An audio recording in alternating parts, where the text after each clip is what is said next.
Hello बच्चों, कैसे हैं आप लोग। उम्मीद करते हैं आप मस्त होंगे, स्वस्थ होंगे। आज बच्चों मैं आप लोग के लिए method of calculating national income पर वीडियो लेकर के आया हूं। बच्चों ये चैप्टर बहुत इंपॉर्टेंट है क्योंकि सीबीएसई बोर्ड एग्जाम में इसके क्वेश्चंस कंफर्म आने ही आने हैं। 900% श्योर है कि आएगा ही आएगा क्वेश्चन। इसलिए बच्चों वीडियो को स्टार्टिंग से लेकर के एंड तक देखिएगा, बहुत इंपॉर्टेंट टॉपिक है। तो आइए बच्चों, वक्त को बिना वेस्ट के लोग चलते हैं और स्टार्ट करते हैं अपना टॉपिक।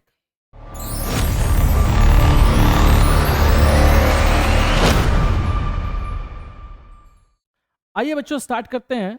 सबसे पहले आप ये समझिए कि आपको नेशनल इनकम कैलकुलेट करने के लिए कितने मेथड पढ़ने हैं। बच्चों टोटल 3 मेथड आपको नेशनल इनकम कैलकुलेट करने के लिए पढ़ने हैं। पहला वैल्यू एडेड मेथड पढ़ना है, दूसरा इनकम मेथड पढ़ना है और तीसरा आपको एक्सपेंडिचर मेथड पढ़ना है। ये 3 मेथड हैं जिनके थ्रू नेशनल इनकम कैलकुलेट किया जाता है। ठीक है। वैल्यू एडेड मेथड कहाँ अप्लाई होता है? हमारे इकोनॉमी में जितना भी प्रोडक्शन हो रहा है, हमारे इकोनॉमी में जितना भी गुड्स प्रोड्यूस हो रहा है, जितना भी प्रोडक्शन हो रहा है, उनके बेसिस पर अगर आप नेशनल इनकम कैलकुलेट करना चाहते हैं तो बच्चों आप लोग वैल्यू एडेड मेथड अप्लाई करेंगे। हमारे इकोनॉमी में जितनी भी इनकम अर्न हो रही है, हमारे इकोनॉमी में जितनी भी इनकम अर्न हो रही है, अगर उसके बेसिस पर आप नेशनल इनकम कैलकुलेट करना चाहते हैं तो आप लोग इनकम मेथड अप्लाई करेंगे। हमारे इकोनॉमी में जो भी एक्सपेंडिचर हो रहा है, हमारे इकोनॉमी में जो भी एक्सपेंस हो रहा है, उनके बेसिस पर अगर आप लोग जो है नेशनल इनकम कैलकुलेट करना चाहते हैं तो आप लोग एक्सपेंडिचर मेथड यूज करेंगे। तो 3 मेथड हैं। मजे की बात यह है कि तीनों मेथड से आंसर सेम आएगा। चाहे वैल्यू एडेड अप्लाई करिए, चाहे आप एक्सपेंडिचर मेथड अप्लाई करिए या आप इनकम मेथड अप्लाई करिए, तीनों से जो नेशनल इनकम आएगा, तीनों से बच्चों जो नेशनल इनकम आएगा, तीनों सेम आएगा। वैल्यू एडेड, इनकम और एक्सपेंडिचर, तीनों मेथड से नेशनल इनकम सेम आएगा। ऐसा नहीं कि वैल्यू एड से अलग आएगा या इनकम से अलग आएगा या एक्सपेंडिचर मेथड से अलग आएगा। जी नहीं, तीनों मेथड से नेशनल इनकम सेम निकल के आने वाला है। तो सबसे पहला मेथड बच्चों जो हम लोग को पढ़ना है वो है हमारा वैल्यू एडेड मेथड। आइए इसके बारे में हम लोग पढ़ते हैं और जानते हैं। वैल्यू एडेड मेथड को बच्चों हम लोग प्रोडक्ट मेथड भी कहते हैं। क्या कहते हैं? प्रोडक्ट मेथड भी। एग्जाम में कई बार प्रोडक्ट मेथड का नाम दे देता है तो बच्चे कंफ्यूज हो जाते हैं। वैल्यू एड बोले या प्रोडक्ट मेथड बोले, दोनों का मतलब सेम ही है। यही सेम कॉन्सेप्ट को अप्लाई करना है। एक बहुत इंपॉर्टेंट बात बच्चों बताने जा रहे हैं, बहुत ध्यान से नोट करिएगा कि वैल्यू एडेड मेथड से बच्चों हमें GDP@MP मिलता है। ऐसा नहीं कि वैल्यू एडेड मेथड के थ्रू जो वैल्यू कैलकुलेट करेंगे वो नेशनल इनकम ही होगी। जी नहीं, वो हमारा GDP@MP होगा। फिर उसको GDP@MP जो मालूम चलेगा, फिर उसको हम लोग कन्वर्ट करते हैं नेशनल इनकम में। तो कैसे कन्वर्ट किया जाएगा वो आपको बाद में बताया जाएगा। फिलहाल आप इतना समझ लीजिए कि वैल्यू एडेड मेथड से जो हमें वैल्यू निकल के आएगी, जो हमारा आंसर आएगा वो GDP@MP आएगा। पहले हम लोग GDP@MP ही निकालेंगे, फिर उसके बाद उसको क्वेश्चन जो कन्वर्ट करने को बोलेगा, जो निकालने को बोलेगा, उसमें हम लोग कन्वर्ट कर लेंगे। नेशनल इनकम बोले, डोमेस्टिक इनकम बोले, जिसमें भी बोलेगा उसमें हम लोग कन्वर्ट कर लेंगे। तो वैल्यू एडेड मेथड से पहले बच्चों क्या निकलता है? पहले GDP@MP निकलता है। पहले हम लोग GDP@MP कैलकुलेट करते हैं वैल्यू एडेड मेथड से। अब एक चीज आप समझिए, this method calculate national income by, ये मेथड कैसे कैलकुलेट करता है national income? By summing the value added at each stage of production across all sectors of the economy. हमारे इकोनॉमी में जितने भी सेक्टर्स हैं, हर एक सेक्टर द्वारा जितनी वैल्यू ऐड की जा रही है, हमारे इकोनॉमी में जितने भी सेक्टर्स हैं, हर एक सेक्टर द्वारा जितनी भी वैल्यू ऐड की जा रही है, कहाँ ऐड की जा रही है? जितने भी स्टेज ऑफ प्रोडक्शन हो रहे हैं उनमें जितनी भी वैल्यू ऐड की जा रही है, उन सबको सम कर लेना है। तो हमें क्या मिल जाएगा? हमें GDP@MP मिल जाएगा, हमें वैल्यू एडेड मिल जाएगा। हमारे इकोनॉमी में जितने भी स्टेज ऑफ प्रोडक्शन हो रहे हैं, हर एक स्टेज ऑफ प्रोडक्शन पे जितनी वैल्यू ऐड की जा रही है, उन सबको आपको सम कर लेना है। तो आपको क्या मिल जाएगा बच्चों? आपको GDP@MP या वैल्यू एडेड मिल जाएगा। क्लियर हो गया यहाँ तक? सर नहीं समझ में आया तो एक छोटा सा प्यारा सा एग्जांपल लेके आपको समझाते हैं। जैसे मान लीजिए ये हमारा एक किसान है, फार्मर। इसने बच्चों वीट प्रोड्यूस किया और इसको कितने में बेच दिया? इसको 20 रुपीज़ में बेच दिया। फार्मर है, उसने वीट प्रोड्यूस किया और कितने रुपए में बेच दिया? 20 रुपीज़ में बेच दिया। इस फार्मर का वीट प्रोडक्शन करने का, वीट प्रोड्यूस करने का कॉस्ट जो है वो हम जीरो मान के चले ताकि हमारा कैलकुलेशन आसान हो जाए। रियलिटी में ऐसा होता नहीं है। भाई ऑब्वियस सी बात है, किसान है, कुछ लगाएगा तभी जो है कुछ उगेगा। तो उसका जो कॉस्ट है वो फिलहाल अपने कैलकुलेशन के, अपने सुविधा के लिए हम जीरो मान के चल रहे हैं, रियलिटी में ऐसा होता नहीं है। तो एक फार्मर है, उसने वीट प्रोड्यूस किया 0 रुपये लगा करके, और उस वीट को 20 रुपीज़ में बेच दिया। किसको बेच दिया भाई? एक ब्रेड कंपनी वाले को बेच दिया, ब्रेड बनाने के लिए। और उस ब्रेड बनाने वाले ने उस ब्रेड को 60 रुपीज़ में बेचा। किसको बेच दिया? एक 5 स्टार होटल को बेच दिया, ब्रेड पकौड़ा बनाने के लिए। क्या बनाने के लिए बच्चों? ब्रेड पकौड़ा बनाने के लिए उसको बेच दिया। भूख तो नहीं लग रही है ब्रेड पकौड़ा सुन करके? ठीक है। तो फार्मर है, उसने क्या किया? उसने वीट प्रोड्यूस किया। ये हमारा पहला stage of production, first stage है। वो वीट क्या हुआ बच्चों? वो वीट ब्रेड कंपनी वाले ले गया और उससे ब्रेड बनाया। ये दूसरा स्टेज ऑफ प्रोडक्शन। और ये ब्रेड बनाने वाला कौन लेके चला गया? एक 5 स्टार होटल ब्रेड पकौड़ा बनाने वाला लेके चला गया। ये थर्ड स्टेज। और ब्रेड पकौड़ा वाले ने क्या किया? इसको डायरेक्ट कंज्यूमर को 100 रुपये में बेच दिया। क्लियर हो गई? पहले स्टेज पे बच्चों कितनी वैल्यू ऐड हुई? 20 रुपीज़। लगाया कितना था? 0। बेचा कितने में? 20 में। लगाया 0 और बेचा कितने में? 20 रुपीज़ में। कितनी वैल्यू ऐड की गई? 20 रुपीज़। दूसरे स्टेज में इस ब्रेड बनाने वाले ने वीट खरीदा कितने में था? 20 रुपीज़ में खरीदा था। इसको बेचा कितने में? इसको 60 रुपीज़ में बेचा। यहाँ पे कितनी वैल्यू ऐड हुई बच्चों? 40 रुपीज़ ऐड हुई। ठीक है। और इस ब्रेड बनाने वाला जो ब्रेड बना था, ये किसको बेच दिया गया था? ब्रेड पकौड़ा वाले को बेच दिया गया। कितने में बेच दिया गया था? 100 रुपीज़ में बेच दिया गया था। यहाँ कितनी वैल्यू ऐड हुई? 40 रुपीज़ ऐड हुई। बच्चों आप देखिए 3 स्टेज है। पहला स्टेज में कितना वैल्यू ऐड हुआ? 20 रुपीज़। दूसरे स्टेज में कितनी वैल्यू ऐड हुई? 40 रुपीज़ ऐड हुई। तीसरे स्टेज में कितनी वैल्यू ऐड हुई? 40 रुपीज़ ऐड हुई। फिर सबको सम कर लीजिए। 40 + 40 + 80 + 20 कितना हो गया? 100 रुपीज़। ये आ गया हमारा GDP एट MP। और या टोटल हमारी इकोनॉमी में जितनी वैल्यू ऐड हुई different different stage of production पर। तो अगर आपसे पूछे कितनी वैल्यू ऐड हो रही है तो कैसे करेंगे भाई? जितने स्टेज ऑफ प्रोडक्शन से हमारा गुड्स गुजर रहा है, हर एक स्टेज ऑफ प्रोडक्शन की आप वैल्यू एड निकाल लीजिए, उनको सम कर लीजिए, तो ये आ जाएगा value added at each stage of production. Clear हो गया यहाँ तक?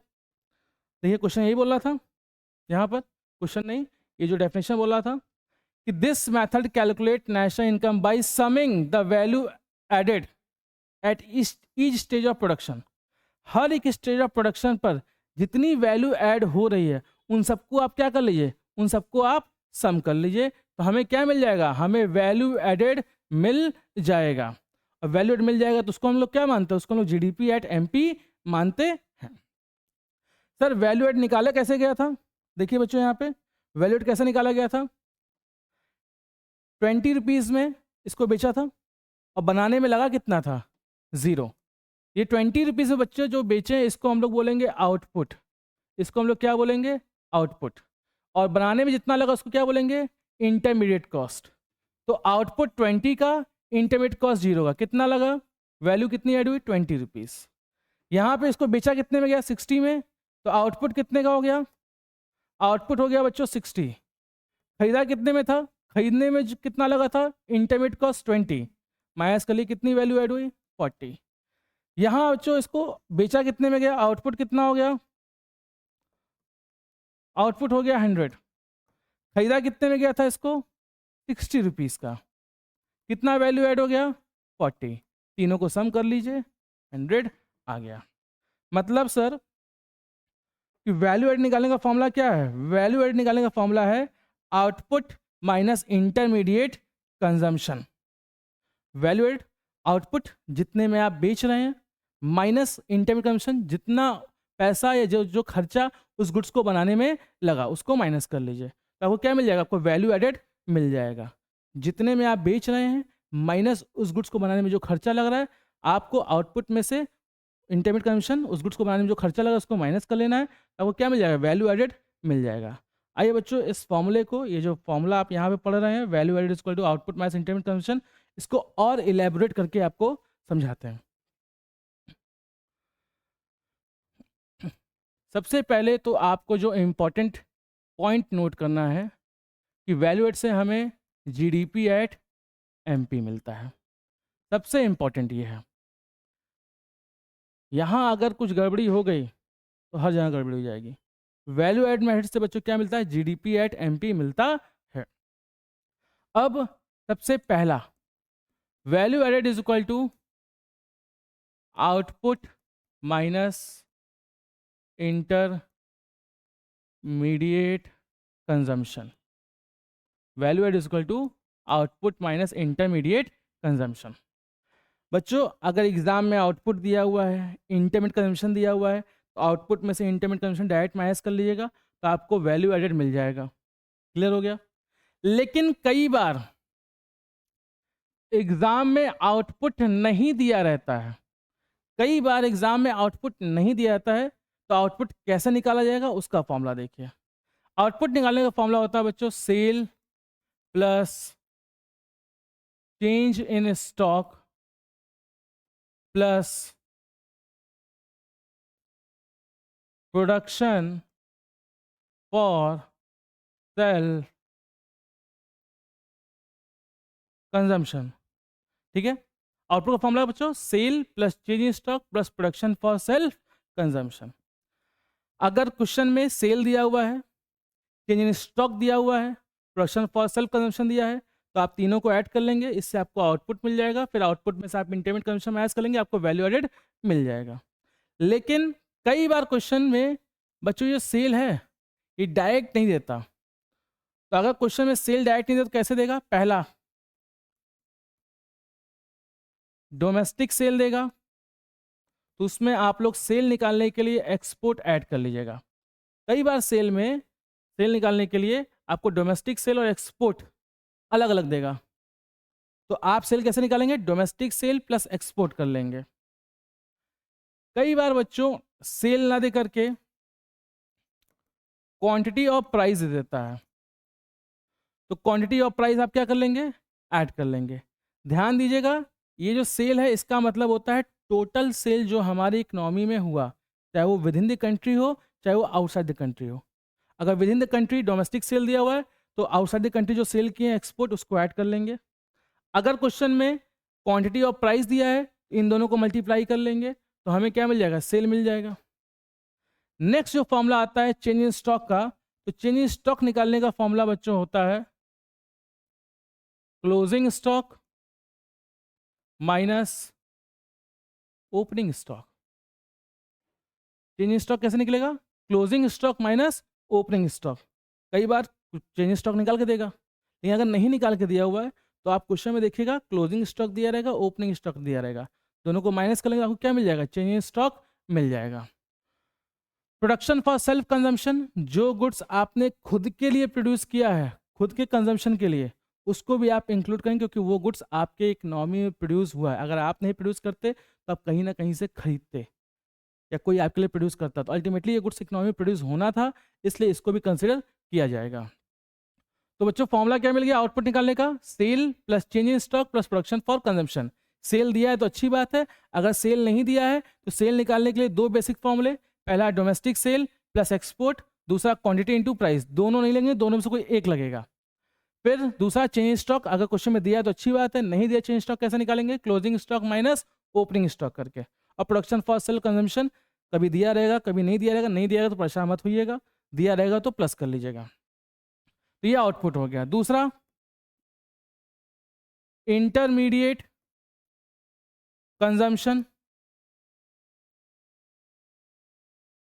इंटरमीडिएट कंजम्पशन बच्चों, जो भी रॉ मटेरियल लग रहा है प्रोडक्शन में, जो भी फैक्टर इनपुट लग रहा है, जो भी नॉन फैक्टर इनपुट लग रहा है, सबको सम कर लीजिए। उस गुड्स को बनाने में जो भी खर्चा लगा, सबको आप क्या कर लेंगे? सबको आप लोग बच्चों सम कर लेंगे, तो आपको क्या मिल जाएगा? इंटरमीडिएट कंजम्पशन मिल जाएगा। उसके बाद वैल्यू एडेड का फॉर्मूला लगा लीजिए, आउटपुट मालूम हो गया आपको, इंटरमीडिएट कंजम्पशन मालूम हो गया, दोनों को माइनस कर लीजिए। जो वैल्यू आएगी किसके बराबर आएगी? ये जीडीपी एट एमपी के बराबर आएगी।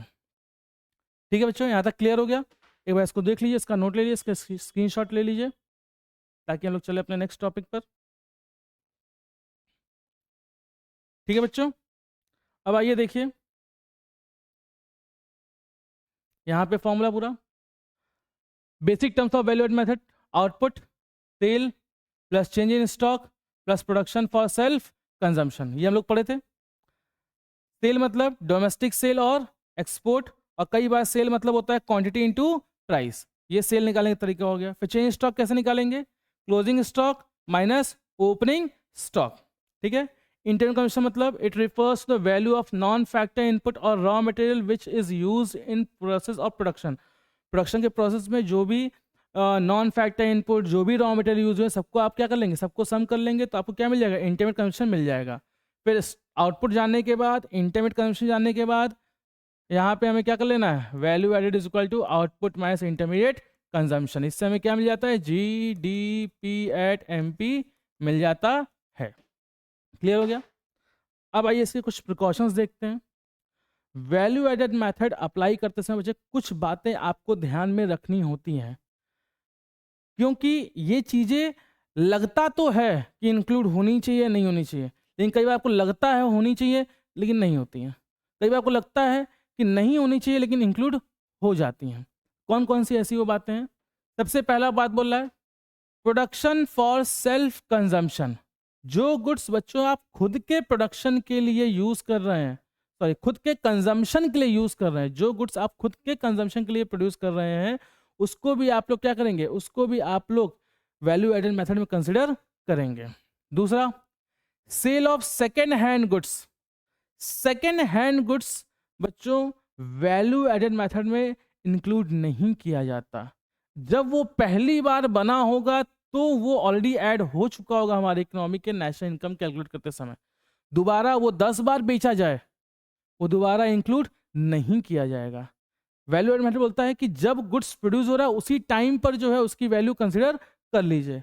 वो 10 बार फिर बेचा जाए, second hand, third hand, fourth hand, तो ऐसे ही उसको उसकी वैल्यू बार बार ऐड करने की जरूरत नहीं है। तो सेकंड हैंड गुड्स को इंक्लूड नहीं किया जाता।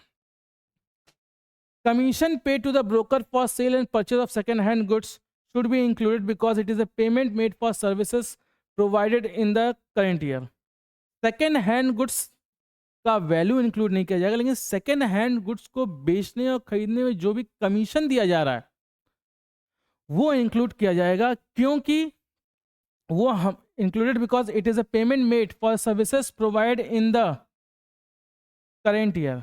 ये बच्चों वो सर्विस है जो कि करेंट ईयर में दी गई है, करेंट ईयर में वो सर्विस प्रोड्यूस की गई है, इसलिए इसको प्रोड्यूस करने में जो भी वैल्यू इसकी ऐड हुई है उसको आप लोग इंक्लूड करेंगे। तो करेंट ईयर में जो गुड्स प्रोड्यूस हुए हैं उनकी वैल्यू ऐड होती है।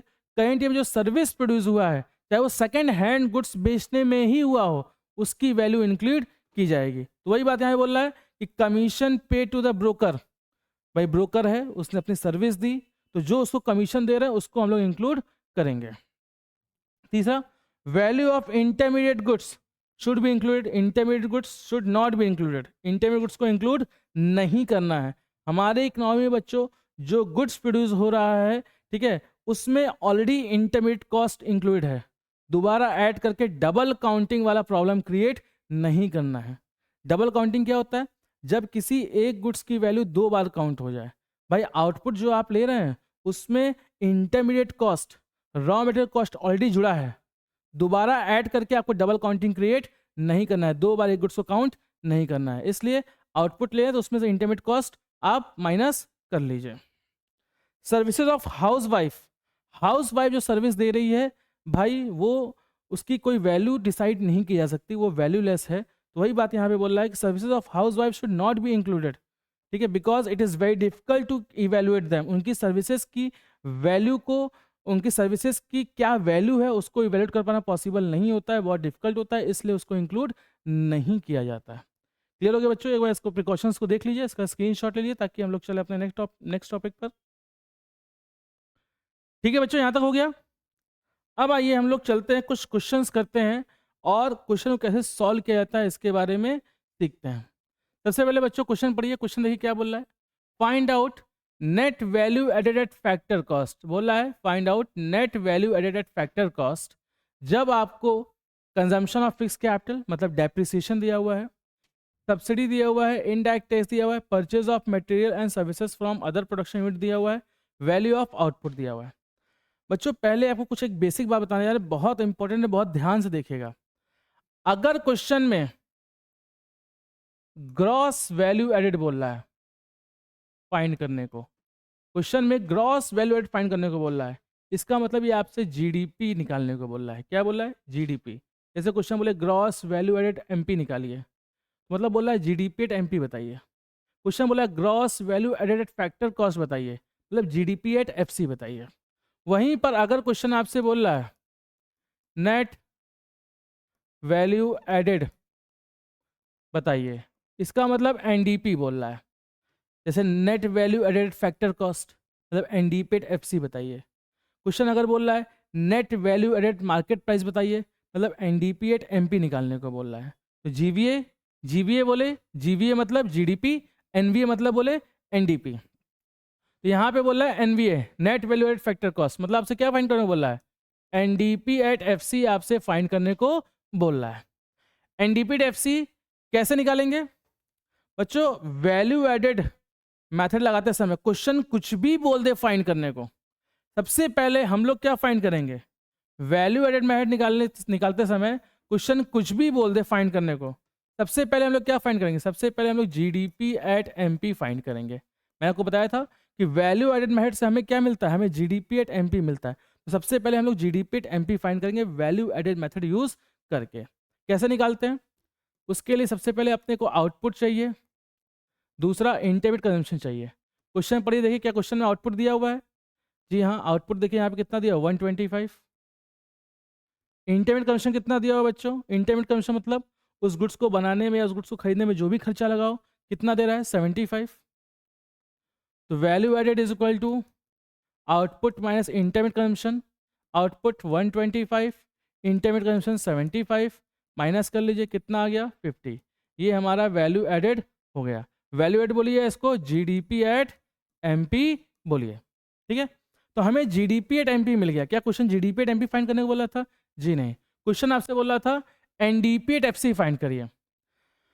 क्वेश्चन आपसे क्या बोला था? एनडीपी एट एफसी फाइंड कर। देखिए एनडीपी एट एफसी फाइंड करने को बोला, जबकि क्वेश्चन हमको दिया क्या है? जीडीपी एट एमपी निकालने को दिया हुआ है। बच्चों इसके पहले वाले वीडियो में मैंने कन्वर्जन का सारा कॉन्सेप्ट एक्सप्लेन किया है। अगर वो आपको आएगा तभी जा करके आप नेशनल इनकम के क्वेश्चंस कर पाएंगे, क्योंकि क्वेश्चन में आप जीडीपी एट एमपी तक तो आप पहुंच जाएंगे, लेकिन जब क्वेश्चंस को कन्वर्ट करने बोले तो आप कन्वर्ट नहीं कर पाएंगे। तो कन्वर्जन आपको आना चाहिए, इसलिए इसके पहले वाला वीडियो आप जा करके देखिएगा, बहुत इंपॉर्टेंट वीडियो है। फिलहाल हम लोग चलते अपने क्वेश्चन पर। एनडीपी एफसी निकालने को बोल रहा है, क्वेश्चन को दिया क्या है? जीडीपी एट एमपी मालूम है। तो ग्रॉस नेट जाने के लिए बच्चे हम लोग क्या करते हैं? ग्रॉस नेट जाने के लिए हम लोग करते हैं माइनस डेप्शन। डी से डी जाने के लिए कोई चेंज नहीं, पी से पी होता ही नहीं है। मार्केट प्राइस से फैक्टर कॉस्ट जाने के लिए माइनस एनआईटी। मार्केट प्राइस बड़ा है, फैक्टर कॉस्ट छोटा है, मार्केट प्राइस से फैक्टर कॉस्ट जाने के लिए माइनस एनआईटी करते हैं हम। जीडीपी एट एमपी बच्चों कितना मालूम है अपने को? 50 मालूम है। जीडीपी एट एमपी अपने को 50 यहाँ पे मालूम है। डेप्शन कंजम्पशन ऑफ फिक्स कैपिटल कितना दिया हुआ है? यहाँ पे 10 दिया हुआ है, 10 माइनस एनआईटी। क्या क्वेश्चन में नेट इनडायरेक्ट टैक्स दिया हुआ है? जी नहीं, लेकिन क्वेश्चन में नेट इनडायरेक्ट टैक्स निकालने के लिए इनडायरेक्ट टैक्स और सब्सिडी दिया हुआ है। नेट इनडायरेक्ट टैक्स का फॉर्मूला होता है indirect tax minus subsidy. Net indirect tax कैसे निकालेंगे? इनडायरेक्ट टैक्स कितना है बच्चों? इनडायरेक्ट टैक्स 25 है और सब्सिडी कितना है? 5। कितना हो जाएगा? 50 माइनस 10 माइनस 20, कितना आ गया? 20। क्लियर हो गया बच्चों? एक बार इसका स्क्रीनशॉट ले लीजिए, देख लीजिए। इस क्वेश्चन में आउटपुट दिया था, इंटरमीडिएट कॉस्ट दिया था, दोनों को हमने क्या कर लिया? माइनस कर लिया, हमें वैल्यू एड मिल गया। फिर क्वेश्चन में एनडीपी एट एफसी फाइंड करने को बोला था, हमने उसमें कन्वर्ट कर लिया और हमारा आंसर आ गया। क्लियर है? अब आइए क्वेश्चन और देखते हैं। देखिए बच्चों इस क्वेश्चन में क्या बोल रहा है? इस क्वेश्चन में बोल रहा है net value added at factor cost find करिए। नेट वैल्यू एड मतलब you are required to find NDP at FC. लेकिन अपने को मालूम है क्वेश्चन कुछ भी बोल दे, अपने लोग को पहले क्या निकालना है? अपने लोग को पहले जीडीपी एट एमपी निकालना है। क्या निकालना है? GDP at MP. इसके लिए अपने लोग क्या मालूम होना चाहिए? आउटपुट मालूम होना चाहिए। क्या मालूम होना चाहिए? आउटपुट। क्या इस क्वेश्चन में बच्चों कहीं आपको आउटपुट दिखाई दे रहा है? क्वेश्चन बच्चों कहीं आपको आउटपुट दिखाई दे रहा है? जी नहीं, आउटपुट नहीं दिखाई दे रहा है, तो हम लोग क्या करेंगे? आउटपुट का फॉर्मूला लगाएंगे। आउटपुट का फॉर्मूला क्या होता है? Sale plus change in stock. Output का फॉर्मूला क्या होता है? Sale plus change in stock. क्या इस क्वेश्चन में कहीं सेल दिखाई दे रहा है? आपको बताया गया था अगर क्वेश्चन में डोमेस्टिक सेल लिखा है तो उसमें एक्सपोर्ट ऐड करते हैं। तो यहाँ सेल बच्चों लोग कैसे निकालेंगे? डोमेस्टिक सेल प्लस एक्सपोर्ट करेंगे, फिर उसके बाद चेंज इन स्टॉक करेंगे। डोमेस्टिक सेल, ठीक है, domestic sale plus export plus change in stock करेंगे। डोमेस्टिक सेल बच्चों कितना दिया हुआ है? डोमेस्टिक सेल 200 दिया हुआ है। एक्सपोर्ट कितना दिया हुआ है? एक्सपोर्ट 10 दिया हुआ है। Change in stock, change stock देखिए नहीं दिया है, लेकिन चेंज स्टॉक निकालने का फॉर्मूला क्या होता है? Closing stock minus opening stock. Closing stock मालूम है 90, ओपनिंग स्टॉक मालूम है 100, माइनस कर लीजिए। 210 माइनस 10 कितना आ जाएगा बच्चों? 200। ये अपने पास आ गया आउटपुट। क्लियर हो गया यहाँ तक? अब अपने को क्या चाहिए? अपने को चाहिए इंटरमीडिएट कॉस्ट, इंटरमीडिएट कंजम्पशन। इस गुड्स को बनाने में जो भी खर्चा लगा। देखिए यहाँ पे सिंगल यूज प्रोड्यूसर गुड्स दिया है, ये सिंगल यूज प्रोड्यूसर गुड्स है, यही हमारा बच्चों इंटरमीडिएट कॉस्ट है। कितना है इंटरमीडिएट कॉस्ट? 120। ठीक है, अब वैल्यूएट निकल जाएगा, वैल्यूएट निकल जाएगा। आउटपुट मालूम चल गया, इंटरमीडिएट कॉस्ट मालूम है, कितना आ जाएगा? 200 माइनस 120 कितना आ गया? 80। ये हमारा जीडीपी एट एमपी हो गया, क्योंकि बताया था वैल्यू एट बोले या जीडीपी एट एमपी बोले, दोनों का मतलब सेम। क्या आपने को जीडीपी एट एमपी फाइंड करना था? क्या अकॉर्डिंग टू क्वेश्चन आपने को जीडीपी एट एमपी फाइंड करना था? जी नहीं, आपने को फाइंड करना था NDP at, sorry, NV at FC. NV at FC मतलब एनडीपी एट एफसी फाइंड करना था। तो हम लोग फॉर्मूला लिखेंगे, एनडीपी एट एफसी निकालना है, जीडीपी एट एमपी दिया हुआ है, ग्रॉस नेट जाने के लिए बच्चों माइनस डेप्शन, एमपी सब्सिडी जाने के लिए माइनस एनआईटी, जीडीपी एमपी कितना दिया हुआ है? 80। डेप्शन कितना है बच्चों? यहाँ पे 3 देखिए, डेप्शन यहाँ पे 3 दिया हुआ है, ठीक है। और net indirect tax, net indirect tax कितना दिया हुआ है? 20 दिया हुआ है। कितना आ जाएगा? 57। ठीक है, ये बच्चों आ गया हमारा एनडीपी एट एफसी। इसके और भी क्वेश्चंस, अच्छे अच्छे क्वेश्चंस जो प्रीवियस ईयर बोर्ड्स में आए हैं, वो क्वेश्चंस बच्चों मैं करवाऊंगा। इसके लिए जितने न्यूमेरिकल वाले पोर्शन हैं, जो थ्योरीज आते हैं बोर्ड एग्जाम में, उसके लिए एक अलग से वीडियो लेकर के आ जाएगा। फिलहाल आज की वीडियो में मैं आपको कुछ फॉर्मूलाज, कुछ क्वेश्चंस बता रहा हूँ, ताकि आप जो है थोड़ा बहुत क्वेश्चन करने लग जाए। बाकी जितने भी बोर्ड से क्वेश्चन है उसके लिए अलग से वीडियो लाऊंगा मैं। तो इसको देख लीजिए, इसका स्क्रीनशॉट ले लीजिए, ताकि हम लोग चले अपने नेक्स्ट मैथड पर, जो कि हमारा होगा इनकम मैथड।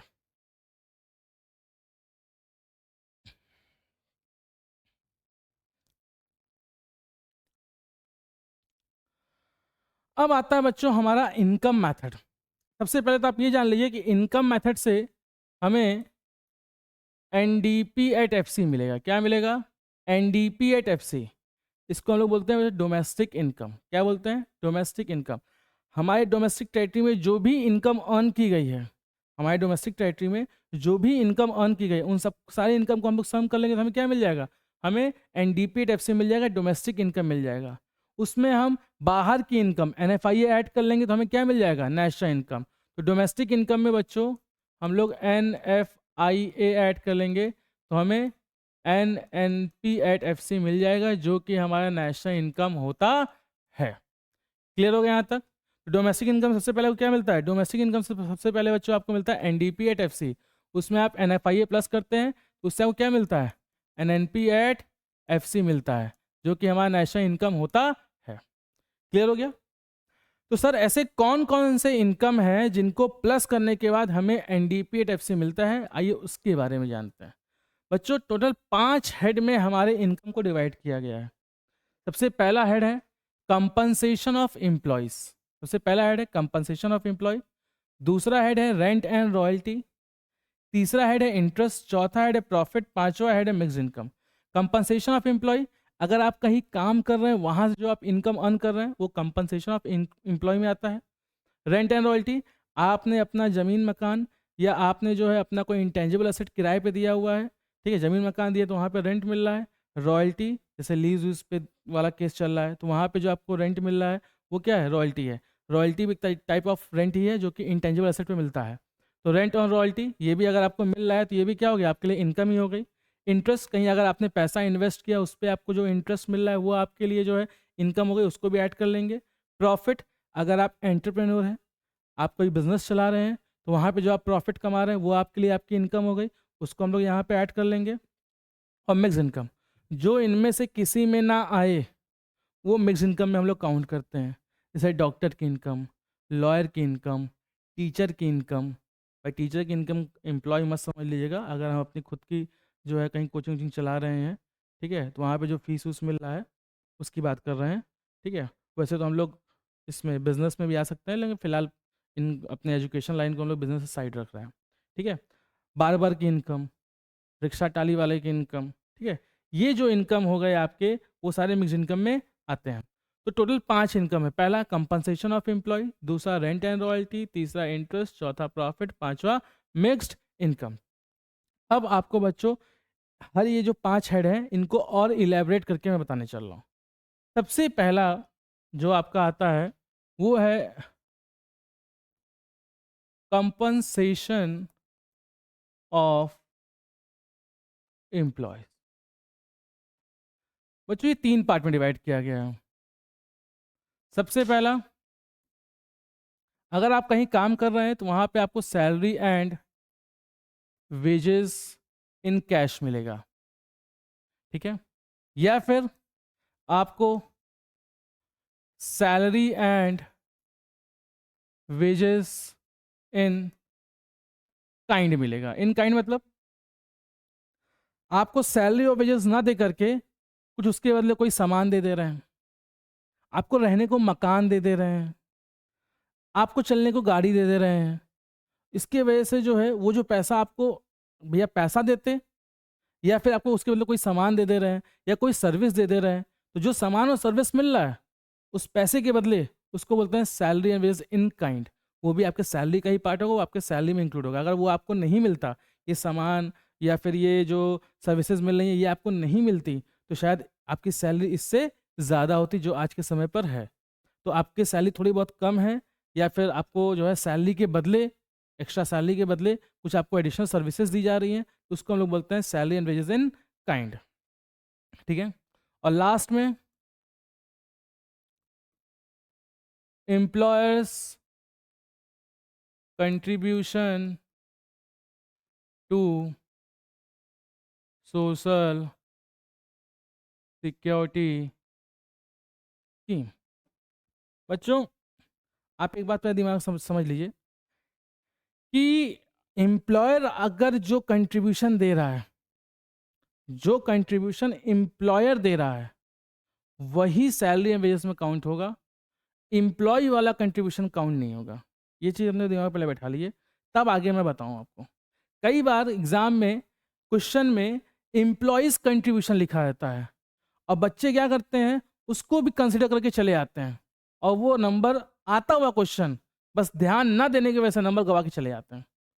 तो क्वेश्चन में ध्यान दीजिएगा, एम्प्लॉय नहीं, एम्प्लॉयर्स कंट्रीब्यूशन, ठीक है। अब ये क्या होता है पहले ये समझ लीजिए। जब आपको रिटायर होके जाते हैं तो आपको पेंशन मिलती है, आपको प्रोविडेंट फंड मिलता है, ग्रेचुटी मिलता है, तो ये पैसा आपके सैलरी से कुछ ना कुछ तो कट ही रहा है। जितना पैसा आपके सैलरी से कट रहा है लगभग उतना ही पैसा कंपनी भी, एम्प्लॉयर भी अपने पास से लगाता है। तो जो पैसा एम्प्लॉयर अपने पास से लगा रहा है वो पैसा जो है आपके सैलरी एंड वेजेस में काउंट किया जाता है। जो पैसा एम्प्लॉय के सैलरी से कट रहा है वो काउंट नहीं होता है।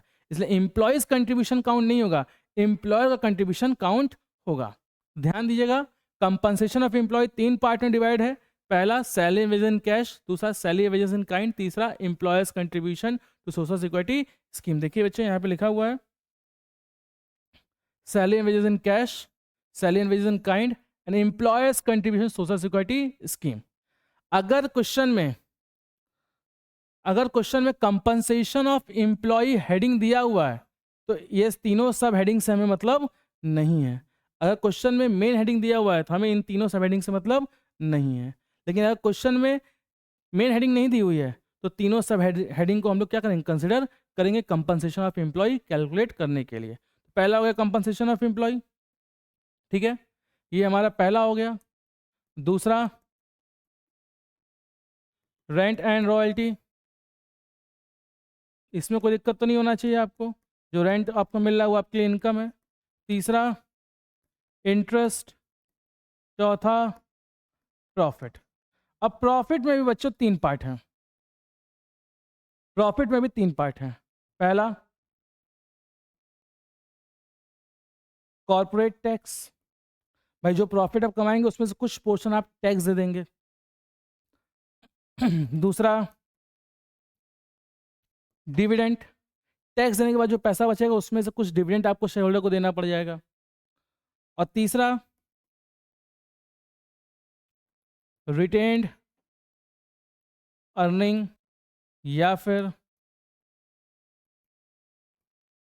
Undistributed profit. पहला प्रॉफिट, प्रॉफिट में कॉर्पोरेट टैक्स, डिविडेंड और रिटेन अर्निंग, ये तीन पार्ट आते हैं।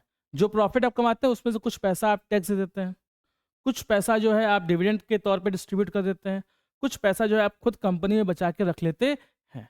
तो अगर क्वेश्चन में प्रॉफिट दिया है तो इन तीनों से हमें मतलब नहीं है, लेकिन अगर क्वेश्चन में प्रॉफिट नहीं दिया हुआ है तो इन तीनों पॉइंट को हम लोग कंसिडर करते हैं, ठीक है। और लास्ट जो हमारी इनकम आती है वो आती है मिक्स्ड इनकम। ये सभी इनकम को, ये पांच हेड, ठीक है, कंपनसेशन, रेंट एंड रॉयल्टी, ठीक है, इंटरेस्ट, प्रॉफिट और मिक्स इनकम, इन पांचों हेडिंग को बच्चों लोग ऐड कर लेते हैं तो हमें मिल जाता है एनडीपी एट एफसी। अब अगर क्वेश्चन नेशनल इनकम निकालने को बोलेगा तो इसमें प्लस एनएफआई कर लेंगे, या और भी जो चीज़ें निकालने को बोलेगा एनडीपी एट एफसी मालूम चल गया, उसको हम लोग उसमें कन्वर्ट कर लेंगे। क्लियर हो गया? एक बार इसका देख लीजिए बच्चों, इसका स्क्रीनशॉट ले लीजिए। एक चीज़ आपको और बताएं ऑपरेटिंग सरप्लस के बारे में, कई बार क्वेश्चन में ऑपरेटिंग सरप्लस के नाम से भी क्वेश्चन आता है, ठीक है। आइए देखिए ऑपरेटिंग सरप्लस क्या होता है बच्चों। अगर क्वेश्चन में ऑपरेटिंग सरप्लस पूछे, ऑपरेटिंग सरप्लस, तो ऑपरेटिंग सरप्लस मतलब हो जाता है rent and royalty plus interest plus profit. Operating surplus मतलब बच्चों rent and royalty plus interest plus profit, ये तीनों को एक साथ हम लोग ऑपरेटिंग सरप्लस बोलते हैं। तो क्वेश्चन में ऑपरेटिंग सरप्लस दिया है तो हमारा फॉर्मूला क्या होगा, तो हमारा फॉर्मूला हो जाएगा compensation of employ plus operating surplus plus mixed income is equal to NDP at FC. The compensation of employ, operating surplus, mixed income, NDP at FC. ये कब होगा, जब क्वेश्चन में ऑपरेटिंग सरप्लस दिया रहेगा। लेकिन अगर क्वेश्चन में ऑपरेटिंग सरप्लस नहीं दिया हुआ है तो फिर compensation of employ, rent and royalty, interest, profit और मिक्स्ड इनकम, इन सबको हम लोग ऐड करेंगे तो हमें एनडीपी एट एफसी मिल जाएगा। क्लियर है बच्चों? इसका भी स्क्रीनशॉट ले लीजिए। प्राइस से कुछ क्वेश्चंस करते हैं।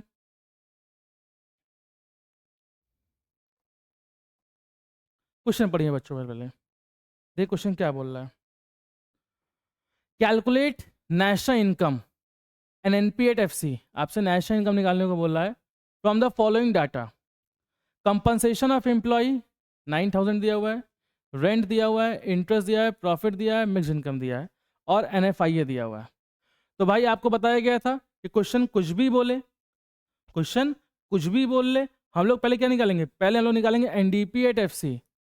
तो NDP at FC is equal to compensation of employ plus rent, royalty दिया नहीं है, प्लस रेंट एंड रॉयल्टी, ठीक है, प्लस इंटरेस्ट प्लस प्रॉफिट और plus mixed income. Compensation of employ बच्चों कितना है इसमें 9000, रेंट एंड रॉयल्टी कितना है 1200, इंटरेस्ट कितना है 800, प्रॉफिट कितना है 2000 और मिक्स इनकम कितना है 1500। 100। सबको प्लस कर लीजिए भाई, सबको प्लस कर लीजिए, देखिए कितना आ रहा है।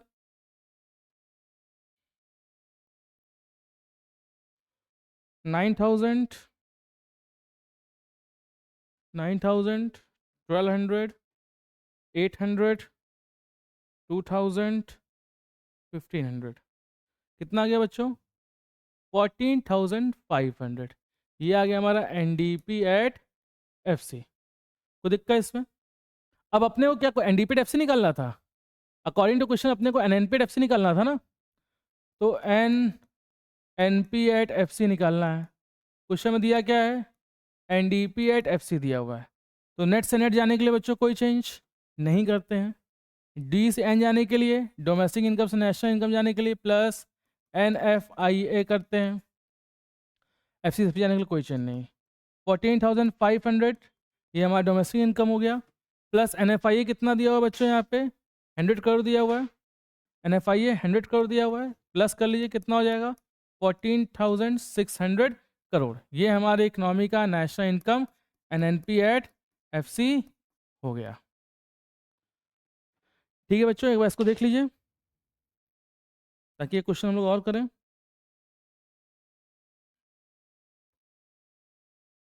नेक्स्ट क्वेश्चन जो अपने को करना है, एक क्वेश्चन और ये है, इसको पढ़िए बच्चों। बोला calculate gross national product at market price from the following data. GNP at MP निकालने को बोल रहा है बच्चों, आपसे क्या निकालने को बोला है? GNP at MP from the following data.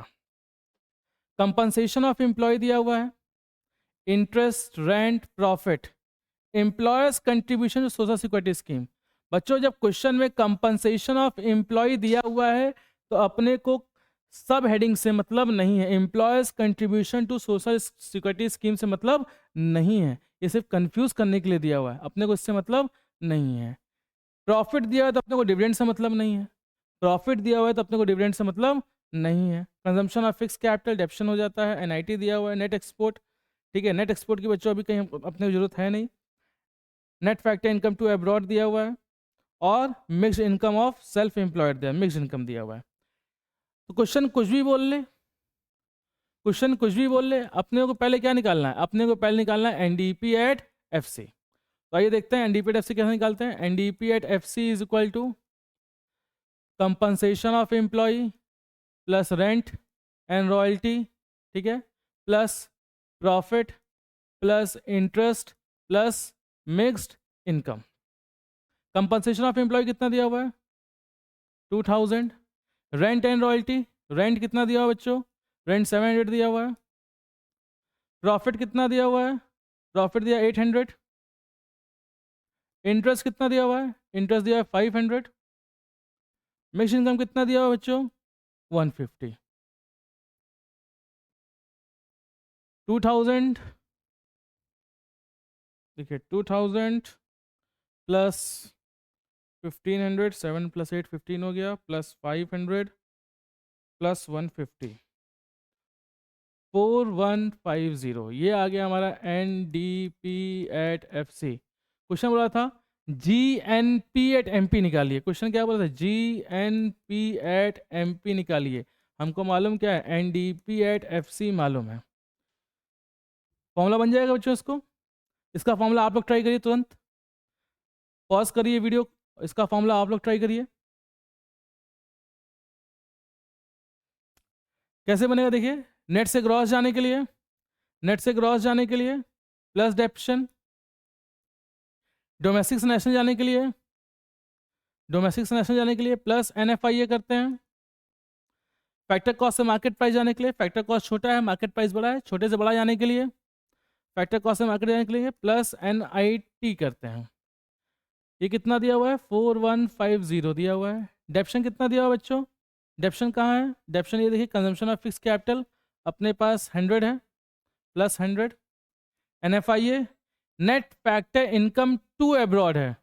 To abroad मतलब बच्चों माइनस, नेगेटिव इनकम है, तो ये -70 दिया हुआ है, प्लस NIT दिया हुआ है, net indirect tax. Net indirect tax कहाँ दिया हुआ है? कहीं है, हाँ ये नेट इनडायरेक्ट टैक्स है, कितना है? 250। सबको प्लस कर लीजिए, 4150 प्लस 100 माइनस 70 प्लस 250 कितना हो गया? 4430। 4430 ये आ गया बच्चों हमारा आंसर। इसको देख लीजिए ताकि हम लोग चलें फिर अपने नेक्स्ट मेथड पर, एक्सपेंडिचर मेथड। वो हमारा लास्ट मेथड होगा बच्चों। ठीक है बच्चों, यहाँ तक हो गया। अब बच्चों इसके बाद जो अपने को पढ़ना है वो है हमारा एक्सपेंडिचर मेथड। एक्सपेंडिचर मेथड क्या बोलता है कि हमारे इकोनॉमी में जो भी खर्चा हो रहा है सारे खर्चों को आप प्लस कर लीजिए। सारे खर्चों को प्लस करने के बाद जो आपको मिलेगा वो आपको मिलेगा जीडीपी एट एमपी। बच्चों वैल्यू एडेड मेथड से जीडीपी एट एमपी मिलता है, एक्सपेंडिचर मेथड से आपको जीडीपी एट एमपी मिलता है। ठीक है, दोनों से आपको जीडीपी एट एमपी मिलता है। इकलौता इनकम मेथड ऐसा है जिससे आपको एनडीपी एट एफसी मिलता है। तो ध्यान रखिएगा, वैल्यू एडेड और एक्सपेंडिचर मेथड से दोनों से हमें क्या मिलता है? जीडीपी एट एमपी मिलता है। तो सारे खर्चों को ऐड करने के बाद हमारी इकोनॉमी में जो भी खर्चा हो रहा है सारे खर्चों को ऐड करने के बाद हमें जो वैल्यू मिलेगा वो जीडीपी एट एमपी मिलेगा। फिर उसको क्वेश्चन में डोमेस्टिक इनकम में, नेशनल इनकम में, जिसमें बोलेगा उसमें हम लोग कन्वर्ट कर लेंगे। अब बात ये आती है कि सर कौन कौन से खर्चे ऐड करने हैं? तो बच्चों 4 खर्चे हैं, पहला दूसरा तीसरा खर्चा, टोटल 4 खर्चे हैं जिनको हमको ऐड करना है। पहला private final consumption expenditure. Private final consumption expenditure मतलब वो एक्सपेंडिचर जो कि हम अपने खुद के कंजम्पशन के लिए कर रहे हैं, अपने खुद के ऊपर जो भी हम खर्चा कर रहे हैं उसको हम लोग क्या करेंगे? ऐड कर लेंगे अपना जीडीपी एट एमपी निकालने के लिए एक्सपेंडिचर मेथड के थ्रू। ठीक है, दूसरा government final consumption expenditure. Government के भी कुछ खर्चे होते हैं। गवर्नमेंट के क्या खर्चे होते हैं?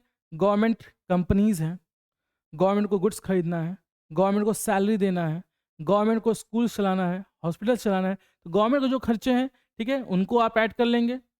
तीसरा gross domestic capital formation. Gross domestic capital formation बच्चों ये हमारा इन्वेस्टमेंट क्रिएट करने में हेल्प कर रहा है। ठीक है, इन्वेस्टमेंट, इस कैपिटल फॉर्मेशन वर्ड मतलब हो जाता है असेट। हमारी इकोनॉमी कैपिटल फॉर्म हो रहा है तो इन्वेस्टमेंट होगा तभी हमारी इकोनॉमी में कैपिटल फॉर्म होगा। तो जो पैसा हमारी इकोनॉमी में इन्वेस्ट हो रहा है वो भी तो खर्चा ही है हमारी इकोनॉमी के हिसाब से, तो उसको भी ऐड कर लेना है, ग्रॉस डोमेस्टिक कैपिटल फॉर्मेशन। और लास्ट है नेट एक्सपोर्ट। नेट एक्सपोर्ट को ऐड कर लेना है। एक्सपोर्ट मतलब बच्चों एक्सपोर्ट माइनस इम्पोर्ट। एक्सपोर्ट को हम लोग एक्स से डिनोट करते हैं, इम्पोर्ट को हम लोग एम से डिनोट करते हैं। तो एक्सपोर्ट और माइनस इम्पोर्ट कर लेना है। ये 4 खर्चे, पहला प्राइवेट फाइनल कंजम्पशन एक्सपेंडिचर, दूसरा गवर्नमेंट फाइनल कंजम्पशन एक्सपेंडिचर, तीसरा ग्रॉस डोमेस्टिक कैपिटल फॉर्मेशन और चौथा नेट एक्सपोर्ट। ये 4 खर्चे आपको ऐड कर लेने हैं, तब जाकर के आपको क्या मिलेगा? जीडीपी एट एमपी मिलेगा। फिर उसके बाद क्वेश्चन जिसमें भी कन्वर्ट करने को बोलेगा हम लोग उसमें कन्वर्ट कर लेंगे। अब बच्चों आपको मैं आइए इसके बारे में बताता हूँ, ग्रॉस डोमेस्टिक कैपिटल फॉर्मेशन। बच्चों को मैक्सिमम टाइम ये टॉपिक परेशान करता है क्योंकि एग्जाम में अगर कुछ फंसाएगा तो 1 2 3 ये तीनों नहीं फंसाएंगे, ये तीसरा पॉइंट है ग्रॉस डोमेस्टिक कैपिटल फॉर्मेशन, यही आपको फंसा सकता है। तो ये इसके बारे में थोड़ा डिटेल स्टडी करते हैं। पहले तो आप ये समझिए ग्रॉस डोमेस्टिक कैपिटल फॉर्मेशन मतलब क्या होता है? हमारे डोमेस्टिक टेरिटरी के अंदर जो कैपिटल फॉर्म हो रहा है उसको हम लोग बोलते हैं gross domestic capital formation. Sir capital form किसके फॉर्म में हो रहा है? असेट के फॉर्म में, जो इन्वेस्टमेंट के तौर पे होता है। हमारी इकोनॉमी में इन्वेस्टमेंट किया जाता है तब हमारी इकोनॉमी में कैपिटल फॉर्म होता है और ये कैपिटल फॉर्मेशन असेट के टर्म में होता है। अगर आपको अकाउंट्स की भाषा में कुछ समझाना चाहूँ तो समझाता हूँ कि असेट 2 टाइप का होता है। एक नॉन करेंट असेट जिसको कि बच्चों हम लोग फिक्स्ड असेट भी कहते हैं, और एक होता है करेंट असेट जिसमें से बेसिकली हमारा इन्वेंट्री आ जाता है। तो जो पैसा खर्चा हो रहा है फिक्स असेट क्रिएट करने में उसको हम लोग बोलते हैं ग्रॉस फिक्स्ड कैपिटल फॉर्मेशन। और जो पैसा खर्चा हो रहा है करेंट असेट क्रिएट करने में, इन्वेंट्री क्रिएट करने में, उसको हम लोग बोलते हैं इन्वेंट्री इन्वेस्टमेंट। इन्वेंट्री इन्वेस्टमेंट को कई बार बच्चों चेंज इन स्टॉक के नाम से भी जाना जाता है। और अगर चेंज स्टॉक ना दिया रहे तो closing stock minus opening stock करके भी आप चेंज इन स्टॉक या चेंज इन्वेंट्री निकाल सकते हैं। अब आप ये समझिए कि ग्रॉस डोमेस्टिक कैपिटल फॉर्मेशन अगर हेडिंग दिया है तो सिर्फ यही लेंगे, फिर इन दोनों से हमें मतलब नहीं है। लेकिन अगर क्वेश्चन में ग्रॉस डोमेस्टिक कैपिटल फॉर्मेशन नहीं दिया है तो ग्रॉस फिक्स कैपिटल फॉर्मेशन देखेंगे दिया है कि नहीं। अगर फिक्स वर्ड दिया है तो समझ जाइएगा कि ये सब हेडिंग है, ग्रॉस डोमेस्टिक कैपिटल फॉर्मेशन में हेडिंग है। लेकिन अगर इसमें फिक्स वर्ड आ गया, कई बार ऐसे देता है gross fix domestic capital formation, तो अगर क्वेश्चन में फिक्स वर्ड आ गया तो समझ जाइएगा कि आपको ग्रॉस फिक्स कैपिटल फॉर्मेशन तो लेना ही लेना है, साथ ही साथ इन्वेंट्री इन्वेस्टमेंट भी लेना है। दोनों को ऐड करेंगे तब हमें ये मेन हेडिंग मिलेगा। मतलब ये हमारी मेन हेडिंग हो गई, और gross fix capital formation plus inventory investment ये हमारी सब हेडिंग हो गई।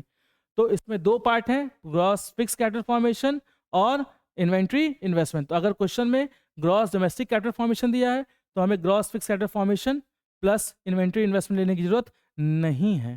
लेकिन क्वेश्चन में ग्रॉस डोमेस्टिक कैपिटल फॉर्मेशन नहीं दिया हुआ है तो gross fix capital formation plus inventory investment लेंगे। एक इंपॉर्टेंट चीज बच्चों और आपको बताता हूं,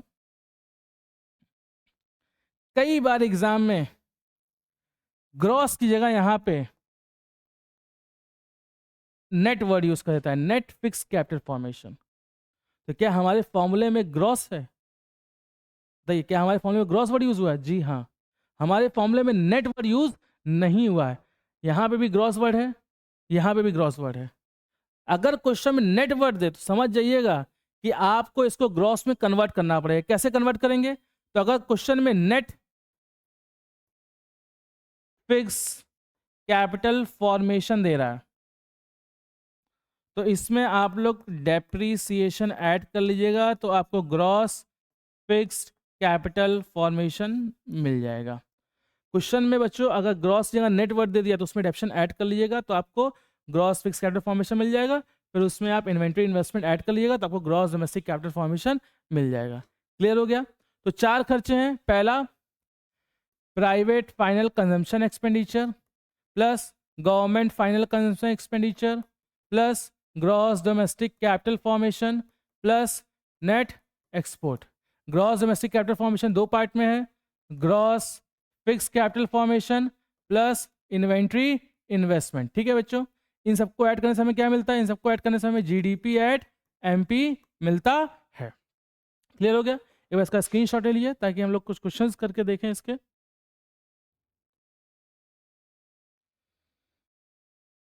ठीक है बच्चों, और भाई आगे बढ़ते हैं। अगला जो टॉपिक आता है वो आता है अपना प्रिकॉशन का। बच्चों प्रिकॉशंस हर एक टॉपिक के इंपॉर्टेंट है, वैल्यू एड के, इनकम के और एक्सपेंडिचर मेथड के, तीनों के प्रिकॉशंस आप देख करके जाइएगा एग्जाम में। फिलहाल एक्सपेंडिचर मेथड के प्रिकॉशंस देखिए क्या बोल रहा है। पहला पॉइंट, इंटरमीडिएट प्रोडक्ट को अवॉइड करना है। इंटरमीडिएट प्रोडक्ट ऑलरेडी इंक्लूड होते हैं, डबल काउंटिंग अगर आप चाहते हैं कि ना हो तो जितने भी इंटरमीडिएट गुड्स हैं उनको आप अवॉइड करिएगा, उनको काउंट मत करिएगा। दूसरा, ट्रांसफर पेमेंट। ट्रांसफर पेमेंट भैया ट्रांसफर इनकम नहीं ऐड करते, ट्रांसफर पेमेंट भी ऐड नहीं करेंगे क्योंकि ये ऐसी इनकम या ऐसा पेमेंट है जो कि कमाई हुई नहीं है। हमने इसको कमाने के लिए कोई सर्विस नहीं दिया, कुछ कहीं कहीं कोई काम नहीं किया, बस ये हमें मिल गई या हमसे हो रही हैं। तो ट्रांसफर पेमेंट को इंक्लूड करने की जरूरत नहीं है। अगर आप कहीं गिफ्ट दे रहे हैं, कहीं डोनेशन दे रहे हैं, स्कॉलरशिप दे रहे हैं, तो इनको हम लोग काउंट नहीं करेंगे क्योंकि ये कमाया गया नहीं है उनके द्वारा, इसलिए इसको एक्सपेंडिचर कैटेगरी से साइड रखा जाता है। सेकेंड हैंड गुड्स पे जो आप खर्चा कर रहे हैं, सेकेंड हैंड गुड्स बच्चों जब बना था तो उसको बनाने में जो खर्चा हुआ था वो सारी चीज़ें वहाँ पे इंक्लूड हो चुकी हैं, दोबारा इंक्लूड करने की ज़रूरत नहीं है। एक बार जब बन चुका है तो ऐड हो चुका है, दोबारा 10 बार वो खरीदा जाए, 10 बार कुछ हो उसमें इंक्लूड करने की जरूरत नहीं है।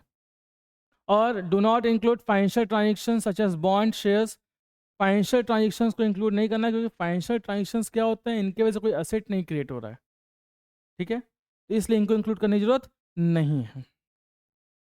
अब ऐसे कुछ क्वेश्चंस देखते हैं बच्चों। Calculate national income from the following data. National income मतलब बच्चों एनडीपी एट एफसी निकालने को बोल रहा है आपसे। सॉरी, नेशनल इनकम मतलब एनडीपी एट एफसी नहीं, नेशनल इनकम मतलब होता है NNP at FC. NDP at FC मतलब होता है डोमेस्टिक इनकम। बोला है कैलकुलेट नेशनल इनकम आप निकालिए, ठीक है। क्या क्या दिया हुआ है? प्राइवेट फाइनेंस कंजम्पशन एक्सपेंडिचर दिया हुआ है, पहली heading. Government finance consumption expenditure दिया हुआ है, दूसरी heading. Gross domestic capital formation दिया हुआ है, तीसरी हेडिंग। और चेंज इन स्टॉक, ठीक है। ग्रॉस डोमेस्टिक कैपिटल फॉर्मेशन दिया तो अपने को चेंज इन स्टॉक से मतलब नहीं है। यहाँ पे बच्चों बताया गया था ना कि अगर क्वेश्चन में gross domestic capital formation, question में ग्रॉस डोमेस्टिक कैपिटल फॉर्मेशन दे दे तो अपने को चेंज स्टॉक से मतलब नहीं है। चेंज स्टॉक से मतलब कब होगा? जब क्वेश्चन में gross fix capital formation, fix word use करे तो अपने को चेंज स्टॉक से मतलब है। फिलहाल चेंज स्टॉक से अपने को मतलब नहीं है। और नेट इंपोर्ट दिया है, एक्सपोर्ट माइनस इंपोर्ट होता है, ठीक है। नेट एक्सपोर्ट होता है, यहाँ पे नेट इंपोर्ट दिया मतलब ये माइनस में वैल्यू दिया हुआ है। तो अपने को सबसे पहले क्या निकालेंगे? अपने को सबसे पहले निकलेगा जीडीपी एट एमपी। कैसे निकलेगा? Private final consumption expenditure add करेंगे, पहली heading. Government final consumption expenditure add करेंगे, दूसरी heading. Gross domestic capital formation add करेंगे, तीसरी हेडिंग। और चौथी हेडिंग नेट इंपोर्ट, इसको बच्चों हम लोग माइनस कर लेंगे, ठीक है। नेट इंपोर्ट हम लोग माइनस कर लेंगे। नेट एक्सपोर्ट होता तो प्लस करते, नेट इंपोर्ट है तो माइनस कर लेंगे, ठीक है। प्राइवेट फाइनेंस कंजम्पशन एक्सपेंडिचर कितना दिया हुआ बच्चों? 900। प्रॉफिट छोड़ दिए। गवर्नमेंट फाइनेंस कंजम्पशन एक्सपेंडिचर कितना दिया हुआ है? 400, इसको ले लीजिए। ग्रॉस डोमेस्टिक कैपिटल फॉर्मेशन कितना दिया हुआ है? 250, इसको ले लीजिए। और नेट इंपोर्ट कितना दिया हुआ है? इसको ले लीजिए, ठीक है। ये माइनस में जाएगा। 1300, 1400। कैलकुलेशन मिस्टेक ना हो जाए इसलिए बच्चों कैलकुलेटर यूज़ किया जाए। आपको कैलकुलेटर सीबीएसई वाले हैं तो कैलकुलेटर यूज़ करने की जरूरत नहीं है, लेकिन अगर आईएससी के हैं तो आप यूज़ कर सकते हैं। कितना आ गया बच्चों GDP at MP? GDP at MP कितना आ गया? 1520। क्या क्वेश्चन जीडीपी एट एमपी निकालने को बोला था? नहीं, क्वेश्चन बोला था एनएनपी एट एफसी निकालने को। तो अपने को मालूम है कि पहले हम लोग जीडीपी एट एमपी निकाल लेंगे, उसके बाद क्वेश्चन जो निकालने को बोलेगा उसमें हम लोग क्या कर लेंगे? उसमें हम लोग कन्वर्ट कर लेंगे। तो ग्रॉस नेट जाने के लिए बच्चों, ग्रॉस नेट जाने के लिए हम लोग क्या करते हैं? माइनस डेप्शन करते हैं। ग्रॉस नेट जाने के लिए हम लोग क्या करेंगे? माइनस डेप्शन। डोमेस्टिक नेशनल जाने के लिए plus N F I A. Market price से फैक्टर कॉस्ट जाने के लिए, मार्केट प्राइस बड़ा होता है फैक्टर कॉस्ट छोटा होता है, बड़े छोटा जाने के लिए माइनस एन आई टी करते हैं। 1520 माइनस डेप्शन कितना है बच्चों? Depreciation consumption of fix capital देखिए यहाँ पे 20 दिया हुआ है, -20। प्लस एन एफ आई ए कहाँ दिया हुआ है? Net factor income from abroad. Net factor income from abroad -40 है, -40 लिख लेते हैं। माइनस एन आई टी कितना दिया हुआ है? N I T net indirect tax, net indirect tax, net indirect tax नहीं है क्या इसमें? नहीं है, नेट इनडायरेक्ट टैक्स ही है बच्चों 100, -100। 1520 में से 20 गया 1500, 1500 में से 1500 में से बच्चों -40 और -100 कितना आ गया? 1360। क्लियर है? एक बार इसका देख लीजिए बच्चों। सबसे पहले क्वेश्चन में जीडीपी एट एमपी निकालने को बोला था, सॉरी क्वेश्चन में सबसे पहले क्या निकालने को बोला था? NNP at FC. तो क्वेश्चन कुछ भी बोले पहले हम लोग जीडीपी एट एमपी निकालेंगे, चारों हेड को प्लस करके, फिर जीडीपी एट एमपी आ जाएगा, उसको क्वेश्चन जो निकालने को बोलेगा उसमें हम लोग कन्वर्ट कर लेंगे, ठीक है। तो ठीक है बच्चों, आज की वीडियो बच्चों हम लोग यहीं पे समाप्त करते हैं। क्वेश्चंस तो बहुत हैं, क्वेश्चंस करवाने जाएंगे तो वीडियो बहुत लंबा हो जाएगा, जो कि सही बात नहीं है। नेक्स्ट वीडियो में जो है मैं जितने इंपॉर्टेंट क्वेश्चंस हैं जो प्रीवियस बोर्ड्स में आए हुए क्वेश्चंस हैं नेशनल इनकम के, ठीक है, जो थ्योरेटिकल क्वेश्चंस हैं सारे वहाँ पे आपको कंसिडर कराऊंगा, सारे आपको वहाँ पे पढ़ाऊंगा। वो वीडियो जरूर देखिएगा, वो वीडियो बच्चों आपके लिए बहुत इंपॉर्टेंट रहेगा। तो आज के लिए बच्चों इतना ही। अगर आपने बच्चों हमारे चैनल को लाइक नहीं किया, सब्सक्राइब नहीं किया तो लाइक कर दिए, सब्सक्राइब कर दिए। जय हिंद, जय भारत।